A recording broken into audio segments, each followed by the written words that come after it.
So I choose China and Vietnam. Childbirth practices. Chinese people believe that a woman should not cry or scream during labor.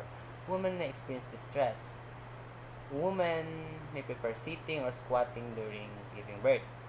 Ideally, the laboring woman's mother or the mother-in-law should be attend the childbirth and not the father.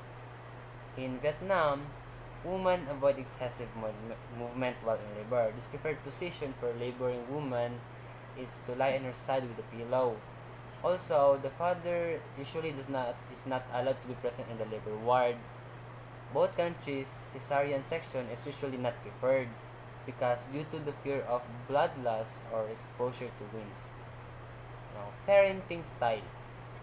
Chinese parenting has been labeled as authoritarian by some researchers. Authoritarian parenting is a style of a child rearing that emphasizes high standard and tendency to control kids through shaming, the withdrawal of love or punishment. This is distinguished from authoritative parenting, which also emphasizes high standards for those child, but is accompanied by high levels of parental warmth and commitment to listen to children. In Vietnam, the father is the head of the leader of the family. So, however, unlike the father in traditional Chinese society, who is empowered, at least theoretically, with absolute rights over his children and wife, the Vietnamese father shares his wife and children in collective and bilateral responsibility, legally, morally, and spiritually. Even though the family is seen as a unit, the father as an older male has direct responsibility.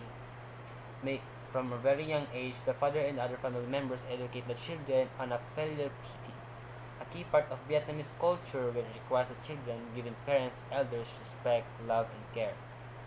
Both countries have certain techniques that I like our faith and how important it is to build foundation of our kids, as well collecting with their culture and maintain respect. Wedding rites. The wedding ceremony on Chinese religion is depends on the religion of the couple. Typically, the wedding ceremony only takes a few minutes. Traditional Chinese style wedding. The bride and the groom will go to the family altar and pay homage to the heaven and earth, to the family ancestor and to their parents. The groom parents offer tea with 2 lotus seeds or dates in the cup. After they bow, the ceremony is over, and then they're gonna have with their dinner together. Alright, after. In Vietnam, the wedding date of the marriage ceremony is set on time by Buddhist or fortune teller. This is made in the family of a Catholic religion. Both countries have wedding rites vary greatly, both traditional church ceremonies, step in religion. In dining etiquette, in China, it's not good manners to pick up food at a time. You should behave elegantly and be appropriate in the actions you do. Don't put too much food into your mouth at a time. Avoid leaving gluttonous impression. Either you should stretch your neck or open your mouth wide and extend your tongue to catch food and lift it to your mouth. In Vietnam, avoid eating directly from shared dishes. Instead, move a small amount of food to your rice bowl before you eat it. Do not be afraid to ask for a fork or spoon if you feel that chopstick skills are deficient. Both Chinese and Vietnamese share rice noodles and sweet salty sauce and love garlic and ginger. Work ethics. China is considered to be an economic superpower and good reason. People often referred to as Chinese and hardworking is no exception.